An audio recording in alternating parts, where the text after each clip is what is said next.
Before we talk about the movie, here's the truth. Most people think that The Godfather is just a movie.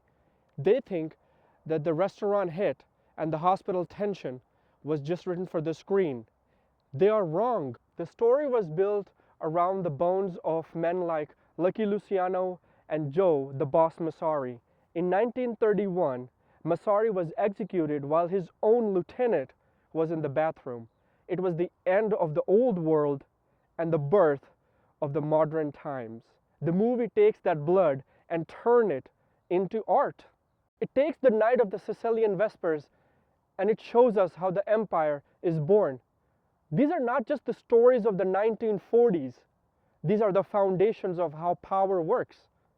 If the survival of your family depends on you becoming the person you hate the most, will you do it? That's the question we will answer in this video. You probably want to say no, because you want to believe that your soul is worth more than any empire. The world has called this movie a masterpiece because it forces us to watch a good man realize that his goodness is just a luxury he can no longer afford. These days, we're realizing that it is not just a story, it's a manual.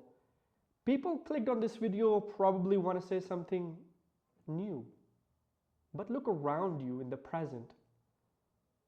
In 1972, it was just a movie about the past, but today, it's a mirror of our future. It's the ultimate study of the human soul under pressure. When most people hear about the business, they think about the spreadsheets. Michael Corleone knew better. He knew that business is just another word of survival. These days, your brand is your family. Your reputation is your armor. If you think that this is just a movie about Italian immigrants, you're missing the entire point. This is about what happens when a man decides to protect his own. He must become the architect of the very violence he once despised. He is also building one for his own heart. Think about the opening of the movie, the wedding scene. It's glorious, it's huge, it's filled with life. While the music plays outside, the real work is happening in the dark. This is the first lesson. If you want to rule the world, you have to be comfortable in the silence. Michael is sitting there in his uniform. He tells his girlfriend that he is not like his family. This is the most relatable lie in history. The present world does not allow for spectators. You are either at the table or you are on the menu. The shadows is already beginning to stretch over him. Let's talk about the hospital. This is where the story stops being a movie and it becomes a psychological war. Michael finds his father alone. No guards, no protection. Just a man who was once a giant now reduced to a target in a bed. Michael does not call for help. Michael does not panic. He says, I am with you. I am your help. This is a direct echo from the real world. Dons like Joe Profaci, who knew that the only way to survive was to build a legitimate front. These days, people think that the loyalty is just a post or a comment. Michael shows us that loyalty is just a physical act of defiance.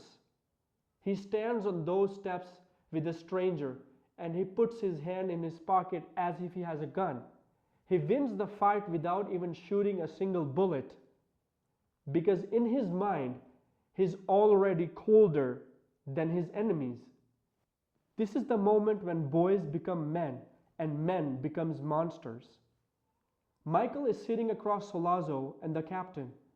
This mirrors the real world hit on Massari, where the bathroom was the only sanctuary left. The sound of the train in the background is the sound of his old life being crushed. Why is this so powerful?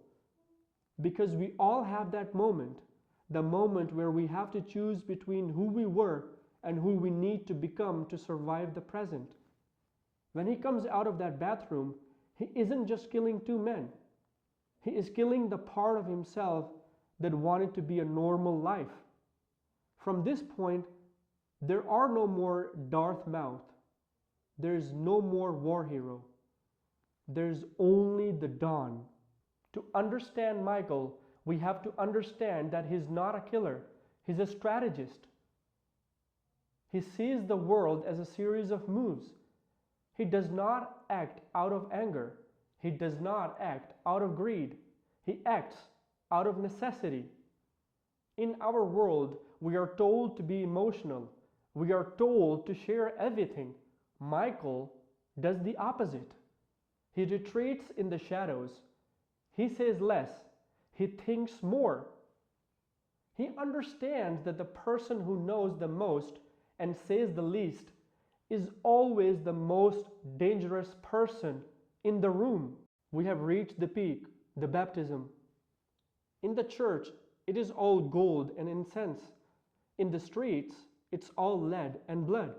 Michael is standing there. He's the Godfather now. He's talking responsibility for a soul. Do you renounce Satan? The priest asked him this. It is a question of the soul. And Michael says, I do renounce him. But while his lips are saying those holy words, his mind is at the airport. His mind is in the massage parlor. His mind is at the hotel. He isn't just killing enemies. He's killing the competition. He's cleaning the slate. This is the night of the Sicilian Vespers brought to life. Think about how this looks in the present day. Think about the glorious image of a perfection corporation. They talk about ethics. They talk about values. They talk about the future of the world. That is the church. That is the gold and the incense. But behind those closed doors, behind that encrypted servers, that is where it happens. Michael Corleone was the modern CEO. He understands the public ceremony is just a mask for the private execution. The film cuts back and forth. The crying baby, the priest's Latin, or the roar of the shotgun. Corleone is showing us the price of the crown. You cannot be a leader without being a liar. Michael isn't bothered by the hypocrisy. He has moved past the morality. He has realized that in a world of wolves, the only sin is being a sheep. We end where we began, in the office. Michael has won everything. He has defeated every enemy. He is the most powerful man in the room. And yet, he is a ghost. He shuts the door on his wife. He shuts the door on his old life. This story tells us that the business is more important than the movie. It's a sacrifice. You have the empire, but you will have to pay for it with every piece of your humanity. That is where the story is more relevant today than it was in 1972. Because these days, we're all building empires, and we're all starting to wonder if the cost is too high. Remember the question that I asked you at the start? If you have to become the person you hate to save the people you love, would you do it? Michael did. And he did it better than anyone else. Look at him. Look at what he became. He didn't choose the life. The life chose him because he's the only one capable of holding the weight. If you want to understand the present, you have to understand Michael. The review is over, but the lesson is just the beginning. Keep your friends close, but keep your business closer. Don't go back to sleep. You know where to find me.